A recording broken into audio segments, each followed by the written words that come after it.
Vous écoutez Le Trèfle, le podcast francophone des Boston Celtics.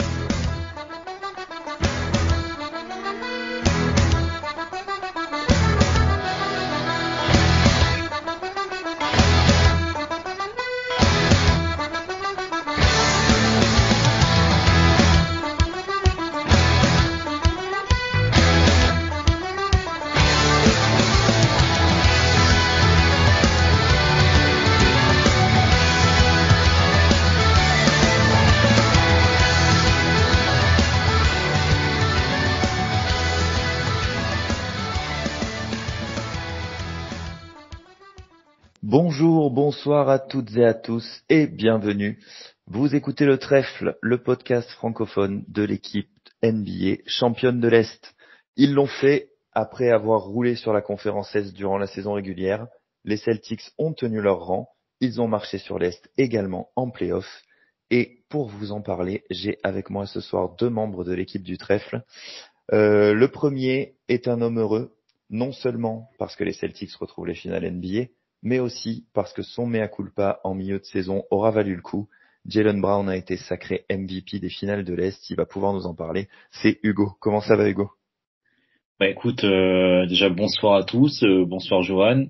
J'ai envie de dire que ça va, hein, parce que comme tu l'as dit, voilà, on a roulé sur l'Est, pour te paraphraser. Mais mon mea culpa, alors certes il a fonctionné, mais je vous promets un mea culpa encore plus gros si on gagne les 4 prochains matchs. Enfin, si on gagne 4 matchs sur les potentiellement 7 prochains, je vous promets une petite dinguerie, comme disent les jeunes. Ok, une raison supplémentaire donc d'espérer ce titre pour les Celtics. Le deuxième qui est avec nous ce soir, alors lui aussi il a un motif de bonheur en plus du fait de revoir les Celtics en finale NBA. Il n'y a pas de trophée du 6e homme des finales de conférence, mais s'il y en avait eu un, il n'aurait très certainement pas été attribué à Peyton Pritchard. Donc lui aussi, il est heureux ce soir. C'est Azad. Comment ça va, Azad? Pleine forme, tranquille. Je trouve ça bien d'avoir du temps avant que les finales NBA commencent. J'avais un peu l'impression les dernières fois on avait dû enchaîner les reviews avec les previews, surtout vu qu'on essaye de faire un peu de la vidéo. En plus, ça prend un peu de temps. Donc là, je trouve ça cool d'être en mode genre on va prendre le temps de regarder l'autre série à l'Ouest, de pouvoir se préparer un petit peu pour les finales. Ça commence pas avant le 6 juin. Donc non, franchement, très content d'avoir les Celtics en finale. En vrai, c'est cool, c'est quand même assez unique. Ça arrive pas souvent. On bouffe du caviar depuis un moment chez les Celtics, du coup, on pourrait presque prendre l'habitude, mais ça reste très très cool d'avoir son équipe qui est encore en compétition en juin, et en plus avec un statut de favori, presque pas de blessés, seulement 14 matchs joués pour passer 3 tours, donc très cool. Ouais, effectivement, avec donc après ce résultat en régulière où on avait eu 14 victoires d'avance sur le deuxième de l'Est, on a besoin seulement de 14 matchs pour arriver en finale NBA. C'est vrai que c'est confortable. T'as bossé un peu tes sorties, Azad, pour la fin du podcast, on sera bon. C'est bon. Alors, s'il y en a parmi vous qui ne savent pas à quoi je fais allusion, je suppose que lors du dernier podcast, vous avez coupé au moment où le jingle de fin se déclenche. On a fait une petite Marvel, hein. On a fait une scène bonus à la fin du podcast. N'hésitez pas à retourner à écouter ça, c'est assez drôle. Messieurs, avant de rentrer dans l'analyse un peu plus poussée de cette série face aux Pacers, hein, alors je rappelle à nos auditeurs, donc Azad l'a dit, mais enfin il n'a pas précisé, on enregistre mercredi soir. On peut donc remercier les Wolves qui ont été chercher le 4e match contre les Mavericks hier soir. Et donc ça nous permet à nous de ne pas encore connaître notre adversaire pour les finales NBA. Ça tombe bien puisque nous sommes dans l'épisode review, hein. On va se concentrer aujourd'hui sur l'analyse des finales de conférence. L'épisode preview des finales NBA, il arrivera dans quelques jours. Et donc voilà, même si jamais aucune équipe n'a remonté un 3-0, hein, on est bien placé pour le savoir, on s'en souvient de l'année dernière. Il reste quand même une petite chance que nos adversaires ne soient pas forcément ceux à qui on pense. Donc voilà, ça va nous permettre de rester bien concentrés sur cette série des finales de conférence. Je rappelle également, donc Azad l'a dit, on fait de la vidéo maintenant, surtout lui. On a maintenant une chaîne YouTube sur laquelle vous allez pouvoir retrouver tous les podcasts, mais également donc des vidéos d'analyse de notre cher Azad qui fait un taf assez génial à ce niveau-là. Donc si vous n'en avez pas encore entendu parler, si vous n'avez pas encore y jeté un œil, n'hésitez pas. Et voilà, l'instant auto-promo est terminé, donc on va démarrer. Les gars, avant d'entrer dans l'analyse un petit peu plus poussée, je peux vous demander votre sentiment là tout de suite. Donc on l'a dit, finale NBA, bon, c'était un peu obligatoire, hein, on va pas se le cacher. Les résultats qu'on a eus en saison régulière nous plaçaient comme grandissime favoris à l'Est. Tout autre résultat que ça aurait été un échec. Mais bon, ça a été fait et ça a été bien fait. Comment vous êtes à ce niveau-là? Azad, comment tu te sens par rapport à ça, toi? En réalité, je pense que l'élimination de Denver a un énorme impact sur les chances de titre de Boston. Et au-delà du parcours de Boston, je regarde les parcours un peu à l'Ouest. Et même si les équipes de l'Ouest sont vues comme meilleures que l'Est cette saison, je trouve qu'en réalité, l'équipe qui me paraissait le plus complète et la plus à même de déranger Boston était clairement Denver, qui pour moi aurait été favori s'il y avait eu une finale Denver-Boston. Là, les deux autres équipes, que ce soit Minnesota ou que ce soit Dallas, ont un peu des problèmes structurels entre guillemets, que ce soit en attaque ou alors en défense, qui peuvent profiter à Boston. Donc plutôt positif. Et je trouve que en plus l'exécution et le sérieux de l'équipe est vraiment présent. Je pense qu'on l'avait remarqué à toutes les séries, mais c'est vrai qu'on peut-être un peu moins sur la série d'Indiana d'ailleurs, mais j'ai trouvé qu'on commençait souvent très bien les matchs, que ça jouait très bien dès le début. Là, c'est plutôt les fins de match qui ont été bien jouées contre Indiana, mais plutôt confiant en réalité par rapport aux chances de titre. Surtout avec l'élimination de Denver. Ok. Hugo, je vais peut-être te lancer un petit peu plus sur ce qui s'est passé à l'Est du coup. On n'a pas eu à affronter les Sixers, on n'a pas eu à affronter les Bucks. Il y a eu, on va dire que il y a un certain nombre de gens qui trouvent un certain plaisir à critiquer les Celtics et qui donc mettent fortement en avant les différents blessés, on va dire les forces qu'on a eu à affronter qui étaient pas forcément à leur meilleur niveau. Est-ce que c'est quelque chose qui te gêne ou est-ce que de toute façon ça aurait pas changé grand-chose? Bon, personnellement, c'est pas quelque chose qui me gêne. Franchement, voilà, chaque parcours est singulier. On a pris ce qu'on nous a donné, hein, j'ai envie de dire. Donc, on va pas non plus cracher sur l'opportunité, hein, pour une fois que les blessures tournent dans notre sens. Donc non, c'est pas foncièrement, c'est pas quelque chose qui me gêne. On a fait le travail, c'est tout ce que je retiens. Certes, le travail a été un peu facilité par ce parcours. On aura le temps d'y revenir si on gagne le titre, mais voilà, on va s'en contenter. On a fait le travail, c'est tout ce que je retiens. On a réussi à être une équipe, contrairement aux autres années où je pense que parfois on était favoris et on s'est un peu bon.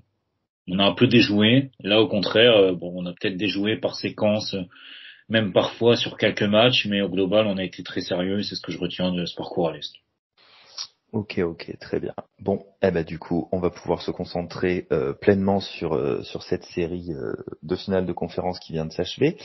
Donc, on a différents points qu'on a choisi d'aborder, des points qui peuvent quand même pas mal se rejoindre entre eux. Donc, on va essayer de garder quelque chose d'un petit peu construit.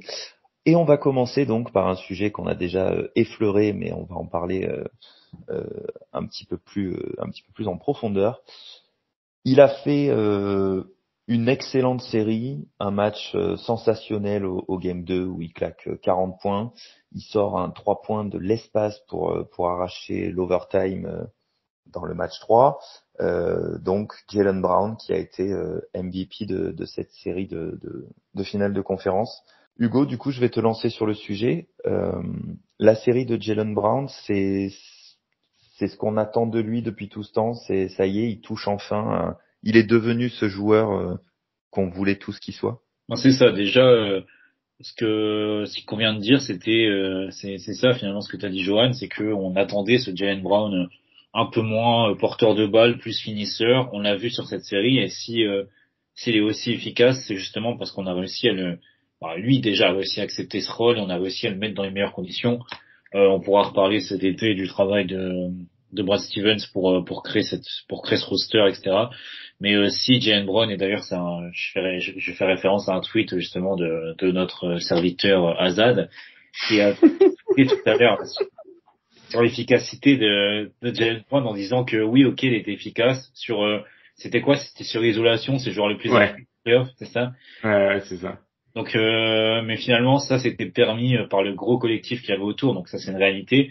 Maintenant, c'est vrai que sur la série, on n'a pas grand-chose à lui reprocher. Alors, certes, pour moi, c'était pas moi MVP de cette série. Je pense que Tatum, de par son impact et bon, je parle même pas de ses stats, mais son impact vraiment sur le jeu était au-dessus pour moi. Maintenant, c'est pas non plus un scandale d'État que Jaylen Brown prenne ce titre de MVP. Il fait une grosse série. J'ai pas grand-chose à rajouter. Il est présent des deux côtés du terrain, hormis encore une fois sur quelques séquences. On se rappelle de cette magnifique séquence du match 1 où je crois que c'est Haliburton qui file seul au cercle, ou Nembhard peut-être, je sais plus, mais parce que Brown et White s'oublient totalement sur une rotation, mais au global, voilà, une série satisfaisante de Jaylen Brown. Encore 4 matchs, enfin au moins 4 matchs à être excellent. Et voilà, et on pourra pleinement être comblé par justement les progrès et l'adaptation qu'a eu Jaylen Brown cette année. Et oui, comme tu dis, il va falloir que ce niveau soit maintenu jusqu'au bout. Mais bon, pour l'instant, effectivement, on a plutôt que des motifs de satisfaction. Azad, est-ce qu'il y a quelque chose à ajouter pour toi sur cette série de Jalen? Non, je pense que même au-delà de sa série, je trouve que même ses playoffs, il est mieux utilisé qu'avant, en fait. Je trouve il va plus au cercle. Tu vois, sa fréquence au cercle, elle augmente comparée à la saison régulière. Je crois qu'il passe de comme 33 à 39% de fréquence au cercle pendant les playoffs comparé à la saison régulière. Il est plus efficace au cercle aussi. Et il y a un peu moins de longs mi-distance. Je trouve qu'il y a un peu moins de pull-up aussi, un peu moins de shoot de mauvaise qualité dans tous les cas.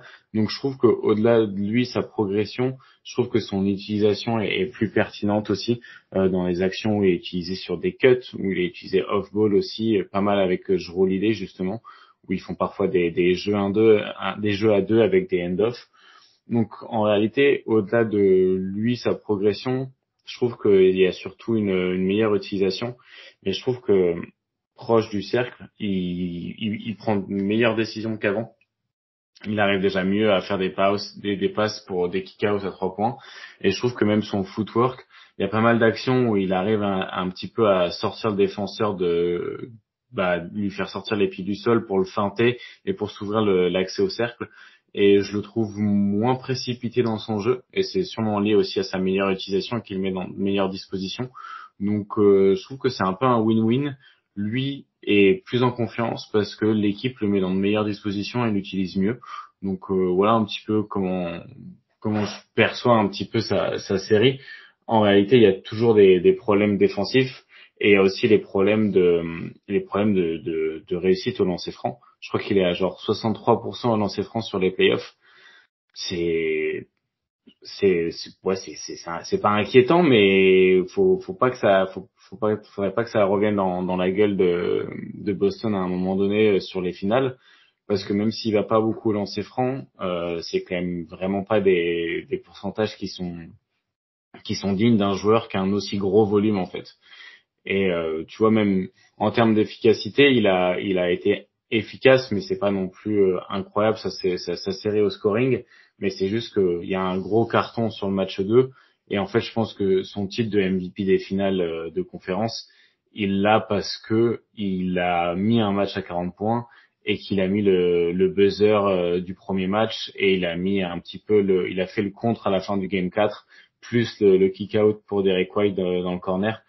Donc je pense le titre de MVP il est plus un petit peu pour son œuvre entre guillemets dans les moments importants que pour définir le meilleur joueur de la série parce que c'est pas le meilleur joueur de la série.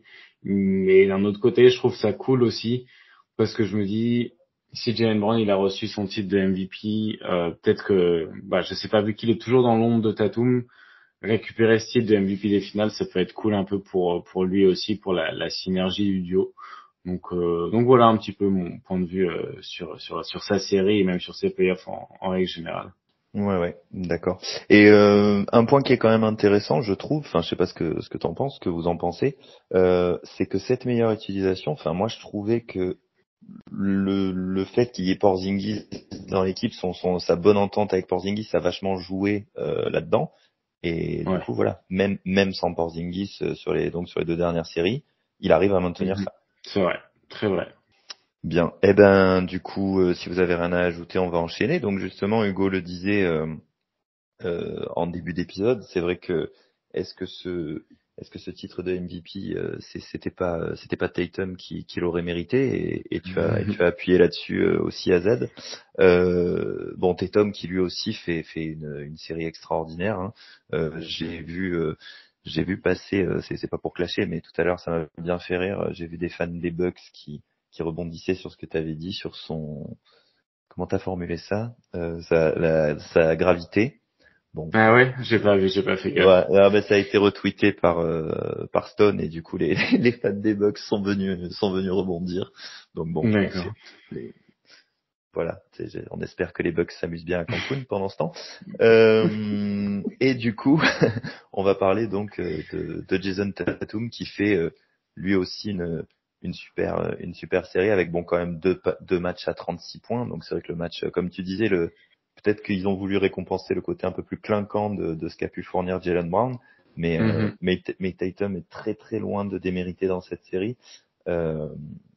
Et voilà, moi je garde. Alors bon, si je devais avoir une image là, je pense à cette passe dans le dos pour Horford. Ouais. Voilà, j'ai trouvé ça d'une beauté hallucinante. Azad, du coup, tant que t'es lancé, je te lance sur Jason. Bah ouais, la série, elle est celle qu'on attendait en réalité, parce que c'est l'instigateur, c'est le créateur principal, c'est le mec qui crée les décalages par sa présence et par son jeu en réalité. Tu vois l'exemple d'Al Horford, c'est sur une action où il part du coup du corner, il utilise un pin down screen de Horford, donc ça veut dire que Horford pose un écran pour Tatum qui est dans le corner mais qui n'a pas le ballon. Tatum remonte pour récupérer la balle après avoir pris l'écran. Et en fait, au moment où il récupère le ballon, la défense se contracte vraiment autour de lui, parce que vu qu'il y a eu un écran, le joueur qui défend sur lui normalement est en retard. Donc ça force une aide qui peut venir du coup soit de la ligne des lancers francs, je pense que c'est Siakam qui est positionné à cet endroit-là, soit de Turner qui lui défend sur Horford à ce moment-là qui a posé l'écran. Du coup ça contracte 3 défenseurs autour de lui, tellement c'est une menace soit sur le tir à 3 points, soit sur le drive, soit sur le mi-distance. Et ça ouvre du coup Horford tout seul dans le corner. Et là où ce qui est très fort, c'est qu'il arrive justement à trouver Horford dans le corner en ayant un mouvement naturel. Et la passe, en plus, elle est parfaite, elle est dans le bon tempo. Il a fait une bonne série en fait à la passe de manière assez générale. Il a 6 passes décisives, ouais c'est ça, sur la série. Donc c'est un assist percentage de 21% avec un turnover percentage de 11%. Donc en gros, la qualité des ballons qu'il donne est plutôt bonne, il perd pas trop de ballons. Et en fait, il est hyper impactant au scoring alors qu'il est pas en réussite à 3 points. Il tire à 30% à 3 points.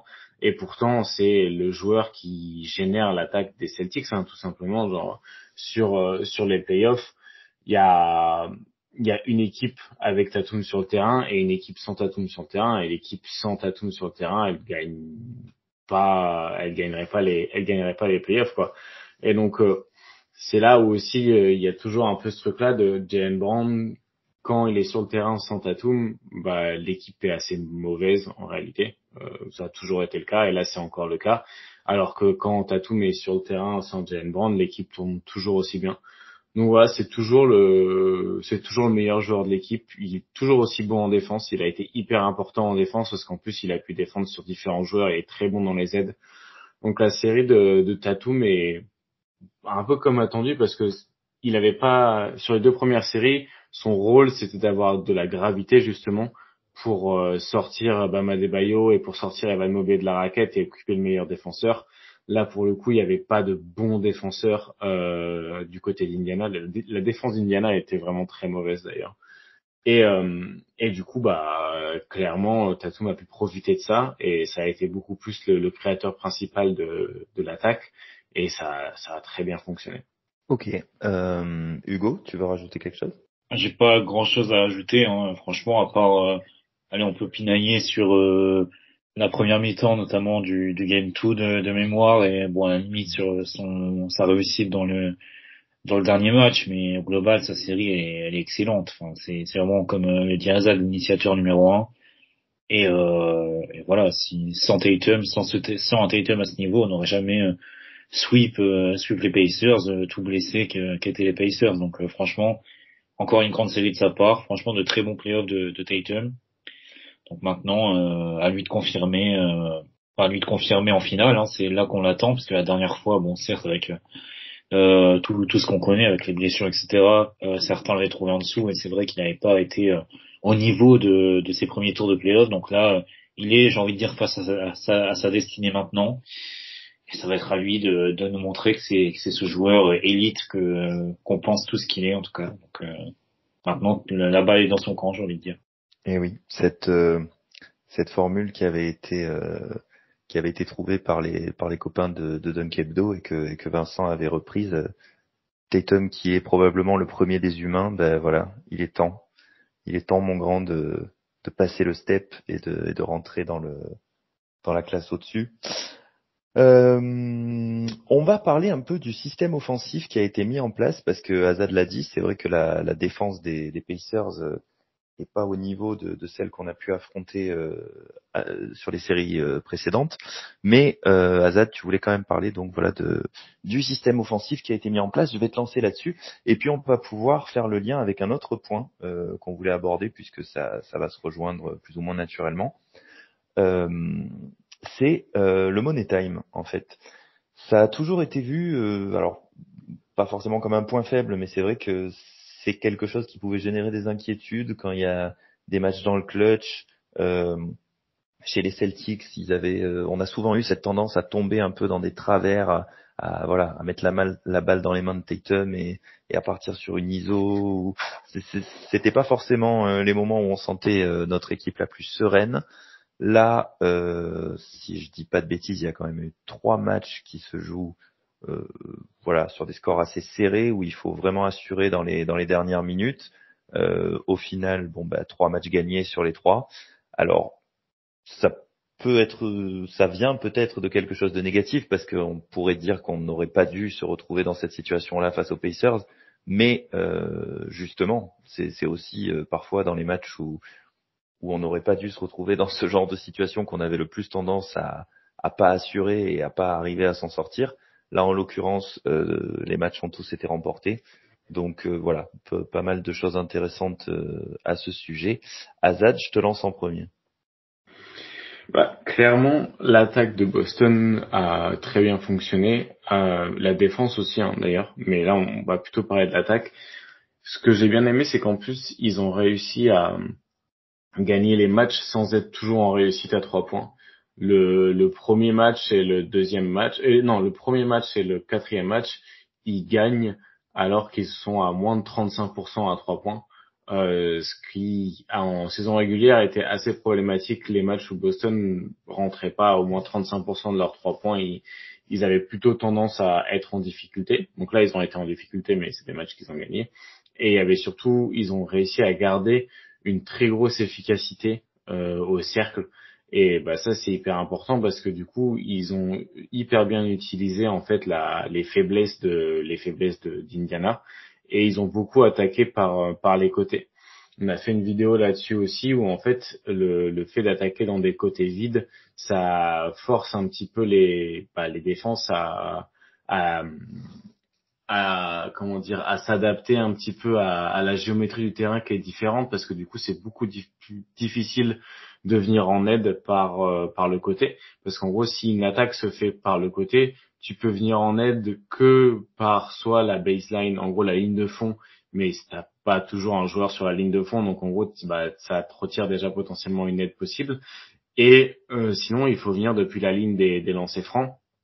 Mais du coup, ça veut dire que tu laisses un shooter ouvert à 3 points et que ça te force de venir un peu en aide plus agressivement, et c'est pas forcément des positions très naturelles pour les joueurs aussi. Et du coup, Boston, ils ont vraiment super bien utilisé ça. En gros, le fait d'avoir un spacing aussi optimisé, en attaquant sur un côté, tu compliques vraiment la vie des défenses. Et ils ont aussi continué à attaquer les mismatchs. Bah, en fait, Indiana offrait quand même pas mal de mismatchs et Tatum, Brown ont pu en profiter. Le fait que Derrick White, Jrue Holiday soient des arrières qui sont capables de faire des très bons écrans aussi, qui créent des switches, bah, ça permet de générer aussi tous ces décalages-là. Donc, en réalité, le système offensif, il a été similaire à ce qu'on a pu voir avant d'attaquer les mismatchs, mais ils sont aussi beaucoup passés par les côtés pour exploiter vraiment le spacing au maximum. Et lors des finales NBA, ce spacing-là, il sera hyper important parce que les deux équipes sont des très bonnes défenses en face.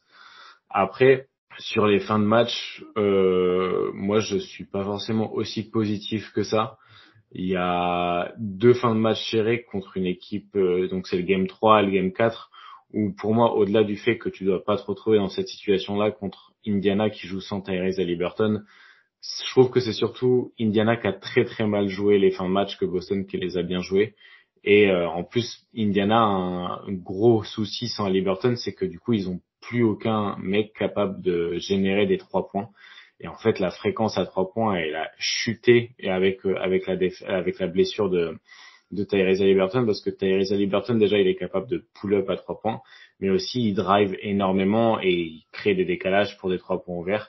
Et en fait, bah, ils avaient plus aucun créateur à 3 points du côté d'Indiana. Donc ça, c'est dans une des fins de match serrées, bah, ça peut être hyper problématique. Et en plus de ça, ils ont pas forcément la capacité d'aller sur la ligne des lancers francs. Donc en fait, ils se reposaient énormément sur la réussite au mi-distance. Et souvent dans les fins de match, la réussite au mi-distance, bah, elle est pas tombée de leur côté. Et du coup, c'est un peu comme ça qu'Indiana a perdu. Mais j'aurais plus tendance à dire que Indiana a perdu les fins de match serrées, que Boston les a gagnés. Après, c'est cool de voir aussi Boston remporter ces matchs serrés là, mais je ne mettrai pas tout au crédit de Boston en tout cas. Ok, bon, du coup on a un premier point négatif pour Azad. Non, bah, ça commençait à manquer. Attends, on en est bientôt à une demi-heure de podcast. Tu nous as rien dit de. On allait appeler Pierre pour lui dire viens vite nous dire quelque chose qui va pas. Hugo, toi, t'étais plutôt pour insister justement sur le fait qu'on a réussi à se sortir de ces situations dans le Money Time. Qu'est-ce que tu réponds là-dessus? Alors déjà, globalement, on va dire que je suis d'accord avec Azat. C'est vrai que comment dire, je suis d'accord avec avec ce qu'il a pu dire. Maintenant, j'en ferai pas tout un pataquès sur le côté on n'aurait pas dû se retrouver dans ces situations-là. Bah alors certes, ça peut oui, on pourrait se dire ça. Maintenant, si on prend alors je vais pas prendre match par match, mais je sais pas, je prends l'exemple du match 3 par exemple parce que c'est le premier qui me vient en tête.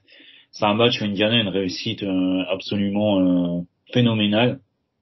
Alors je sais plus exactement leur pourcentage, mais disons que pendant 3 quarts temps, on avait l'impression que globalement qu'ils pouvaient rien rater. Ensuite,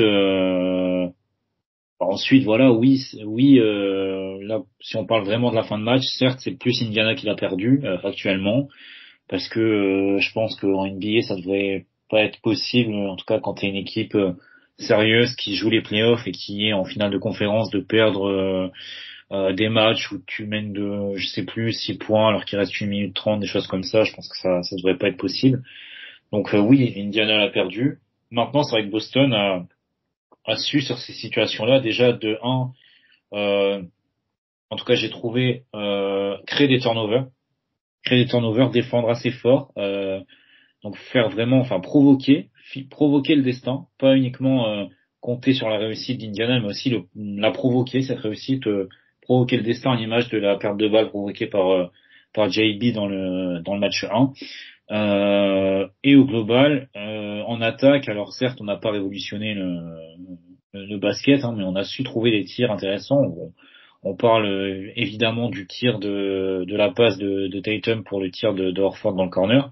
Mais au global, si on regarde notre shot quality dans les fins de match, outre peut-être le 3 points égalisateur de JB qui est assez lunaire celui-là, mais au global, je trouve que notre shot quality dans le money time a été assez franchement très bonne.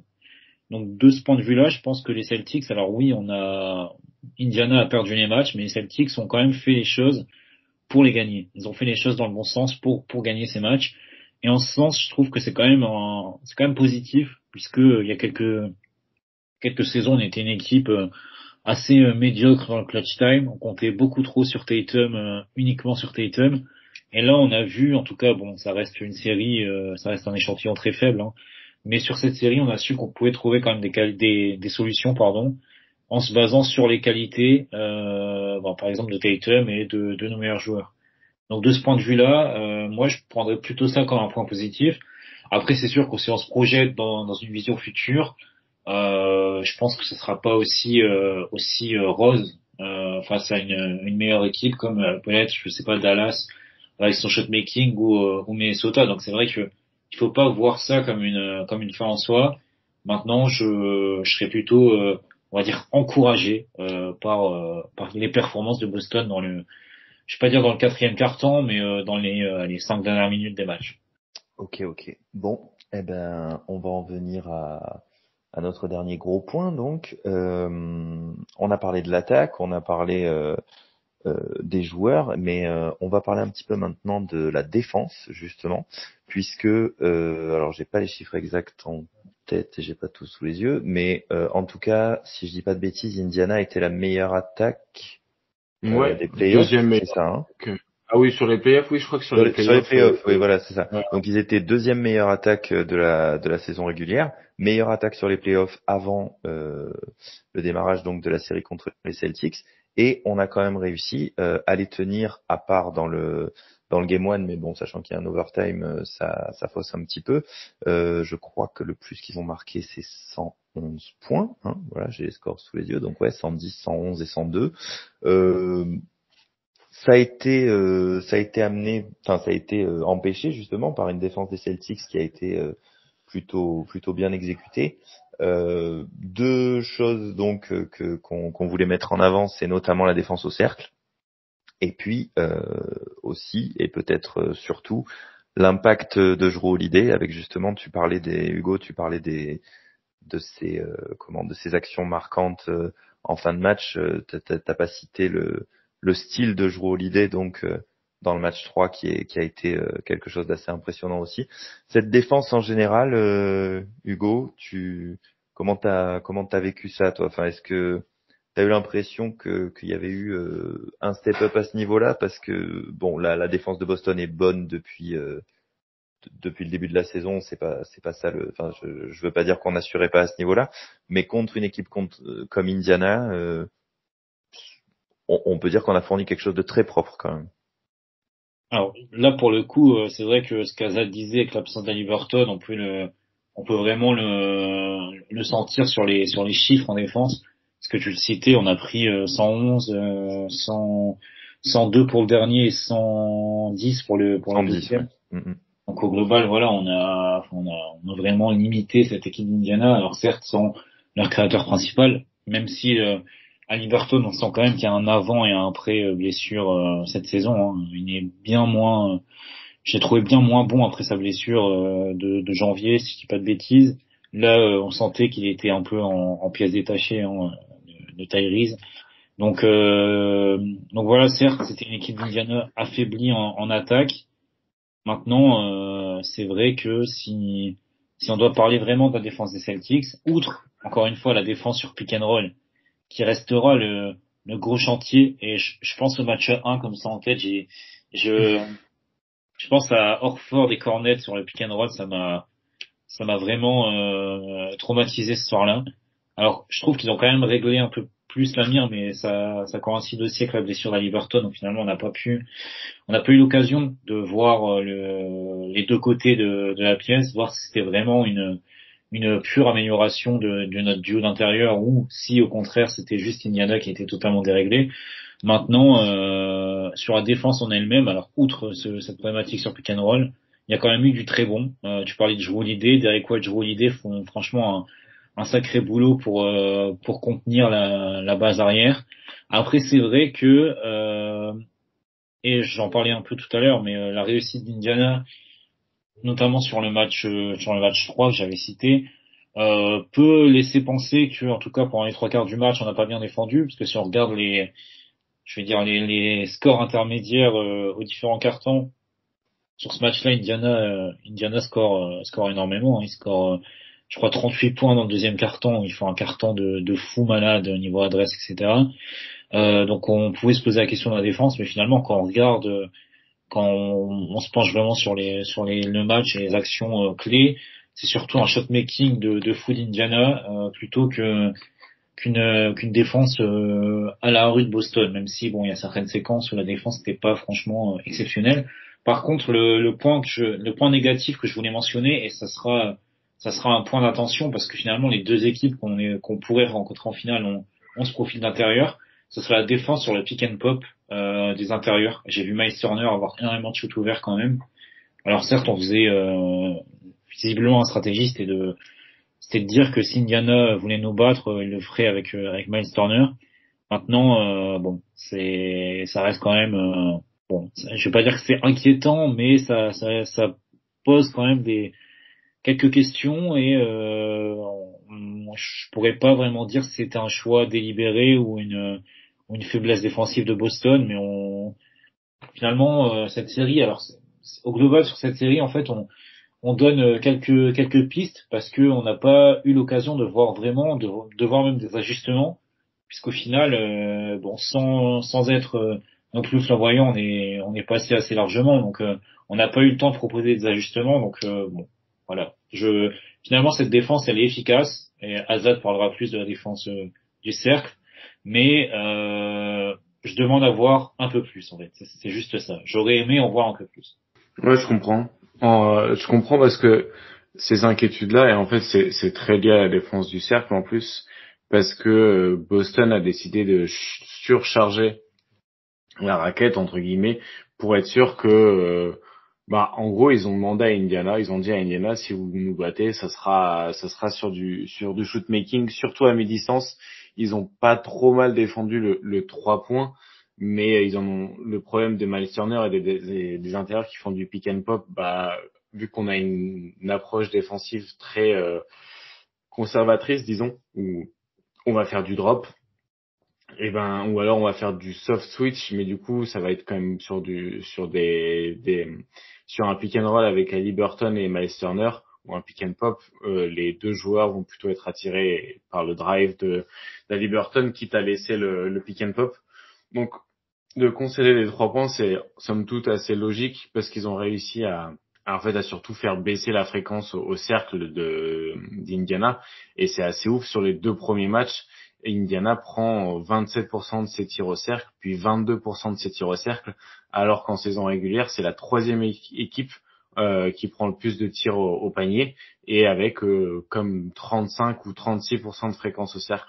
Donc c'est assez énorme ce qu'a réussi à faire tactiquement Joe Mazzulla avec cette équipe-là, c'est que ils étaient prêts à concéder des décalages ailleurs, mais ils ont décidé de pas concéder de lay-up. C'est d'ailleurs pour ça qu'on a très vite vu Al Horford être mis en défense sur Siakam, parce que du coup c'était justement pour pouvoir défendre le cercle sur des pick and pop avec Turner. Et par contre, si Indiana a décidé d'attaquer Al Horford, et c'est ce qu'ils ont essayé de faire, ils l'ont fait sur du mi-distance. Et en fait, ça a fonctionné, comme je disais, quasiment sur l'entièreté des matchs, ça a fonctionné le mi-distance. Ils ont une réussite assez hallucinante sur le mi-distance, mais en fin de match, ça n'a pas fonctionné. Donc, au final, le pari tactique a été fait. Et cette tactique-là, elle est aussi permise parce que je relidais le premier, mais tous les autres joueurs, en fait, ont cette capacité de défendre sur plusieurs postes. En fait, Tatum, il peut défendre aussi sur Miles Turner. Jrue Holiday, il a été mis en défense sur Miles Turner. Potentiellement, tu pourrais même utiliser Jaylen Brown là-dessus. Mais l'idée, c'est ce qui fait la force de cette défense. Elle est très présente sur les aides. T'as beaucoup de joueurs qui sont capables de venir gêner au cercle, qui sont pas des protecteurs de cercle incroyables, mais qui peuvent gêner au cercle. Et du coup, très complémentaire cette défense dans l'approche conservatrice qu'elle a. Mais du coup, l'approche conservatrice a ses limites, qui est le shoot making à 3 points. Et c'est exactement ce qui s'est passé le game 2 des playoffs contre Miami, qui a été perdu. C'est parce qu'ils ont même été trop laxistes et trop conservateurs, alors que Miami est une équipe qui va pas au cercle de base. Boston protégeait beaucoup trop le cercle, alors que c'est une équipe qui va dans tous les cas pas au cercle. Donc en fait, ils sont tombés dans le piège. Alors que là, c'est un peu l'inverse qu'ils ont fait avec Indiana. À Indiana, ils ont coupé l'accès au cercle, alors que c'est une équipe qui se nourrit beaucoup de ça. Donc en fait, ça dépend. Ton approche conservatrice contre une défense qui va pas au cercle, elle perd tout son sens. Contre une équipe qui se nourrit beaucoup du cercle, et bah ça a beaucoup plus, ça fonctionne beaucoup mieux, et ça a été le cas face aux Pacers. Ouais, ok. Bon, eh ben, en tout cas, il va y avoir du boulot pour faire attention aux deux. J'ai envie de dire pour la prochaine étape. Bon, eh ben, messieurs, telle l'équipe des Celtics, j'ai envie de dire, on a été rapide et efficace, hein, puisque Ouais. puisque c'est assez rare que les podcasts touchent à leur fin aussi vite. Enfin, touchent à leur fin. Est-ce que y aurait quelque chose à ajouter? Moi, je me disais qu'on aurait pu avoir un petit mot d'affection pour l'homme qui marque le dernier panier dans cette série quand même, d'Eric White, ce 3 points absolument superbe. Je vois que Hugo me fait signe, je sais pas si c'est de ça qu'il a envie de parler, mais en tout cas, je vais lui donner la parole et puis après on reviendra peut-être sur D. White. Non, bah moi ce que je voudrais souligner, c'est le game 1 complètement catastrophique de Peyton Pritchard, et finalement j'ai envie de souligner une question aujourd'hui, c'est et si Azad avait raison, parce que je crois qu'il mange son moins 15 au plus minus, et au global il a zéro impact sur le match, mais bon ça va, je trouve qu'au fil de la série il a quand même été un peu meilleur, mais sur ce match 1 c'est vrai que ça m'a fait un peu rire. Quand je l'ai regardé au réveil et que je voyais ces passages dans ouh là là là là, ouh là là là là. Ouais, non, c'est compliqué Pritchard sur ses playoffs. Surtout qu'il est ciblé défensivement en plus. Et je trouve qu'il rentre pas forcément très bien dans le flot de l'attaque. Et en plus, défensivement, vu qu'il est ciblé et il est utilisé, en fait, enfin, les quelques fois où il garde pas le ballon et qu'il essaye de créer pour lui-même, en fait, il est beaucoup utilisé comme spot-up shooter. Et je me dis, quitte à avoir un mec sur le terrain qui est là que pour ça, je préférais avoir Sam Hauser qui est moins négatif en défense, entre guillemets. Mais ouais, après, enfin, moi, j'attendais vraiment rien de Pritchard en playoff.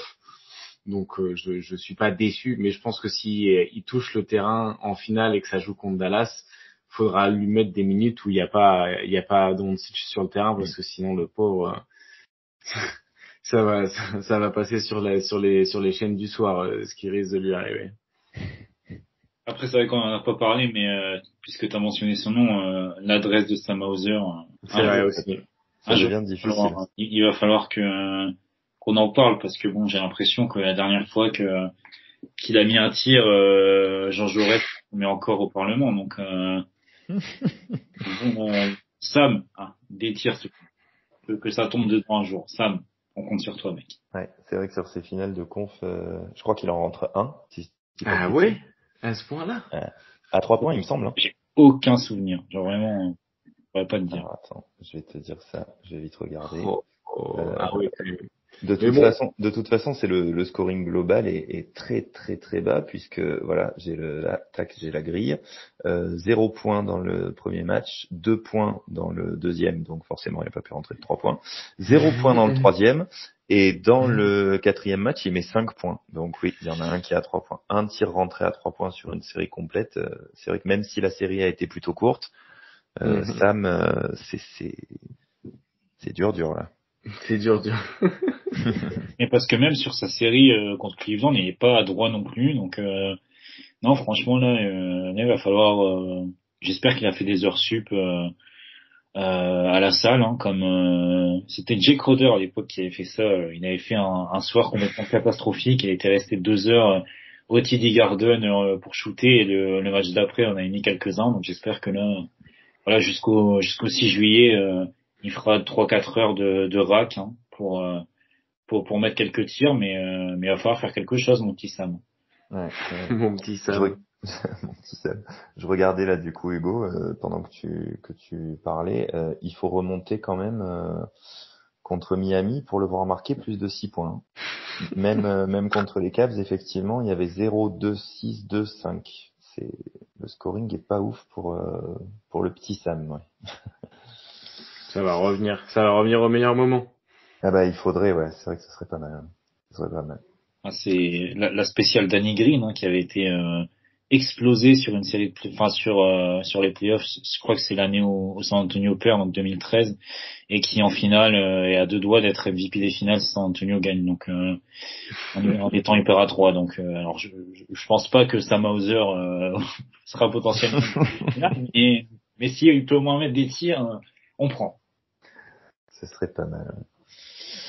Bon, ce petit mot pour Derrick White, tu veux le donner toi, Azad? Non, bah écoute, il fait une série à la Derrick White. Je pense que il est dans son rôle. Il n'y a pas énormément de volume. Il est très efficace, très utile en défense. Il y a pas mal de passing aussi. Comme je disais, il est très bon sur les écrans. Moi, ce que j'aime beaucoup en défense, c'est quand il fait les aides au cercle, un petit peu pour venir gêner soit le tir, soit la passe. Donc, je trouve très bon là-dedans. Mais de manière générale, oui, il a moins crevé l'écran que je Idée sur la série, mais il est toujours aussi efficace en attaque. Il perd pas de ballon. Enfin, je veux dire, son dernier match, c'est assez ouf. Il fait des contres, il fait des interceptions, il y a du passing, il met le 3 points important. Enfin bon, c'est le joueur complet par excellence, le role player parfait, quoi. Le role player parfait, exactement. Ouais. Bon, eh ben écoute, je vais quand même prononcer leurs noms, donc Oshé Brissett, Xavier Tillman et Svi Mihajlouk, qui ont vu le terrain pendant cette série. Mais bon, je pense que c'est anecdotique, donc on n'en a pas parlé. Ça aura été dit qu'ils ont joué, et puis surtout Svi qui a dû jouer, je sais pas, peut-être 1 minute, mais qui lui a réussi à claquer un 3 points, je crois, pour le coup, en ayant joué seulement 1 minute. Ouais, je crois que c'est c'est dans le match 2. Ouais. Bon, eh ben voilà. Bah écoutez, alors je pense qu'on va pouvoir se quitter là-dessus. Donc, comme je vous le disais un petit peu plus tôt, on reviendra vers vous avec un épisode qui sera donc la preview des finales NBA. Pour ça, bien évidemment, il va falloir attendre de connaître l'adversaire. On sortira donc ça dès que possible. En attendant, n'hésitez pas à partager ce podcast autour de vous. N'hésitez pas si vous avez des questions, des commentaires, ça nous fait toujours plaisir de vous répondre, que ce soit sur Twitter ou ailleurs. Et puis d'ici là, profitez bien de cette petite semaine de repos, hein, puisque pendant 7 jours là sans un match des Celtics, ça va faire bizarre, mais c'est quand même agréable de se dire qu'on a ce temps pour bien se préparer. On se retrouve donc pour la preview des finales, et d'ici là, portez-vous bien. Salut tout le monde. Ciao. Bisous. About a 2-second difference between the shot clock and game clock.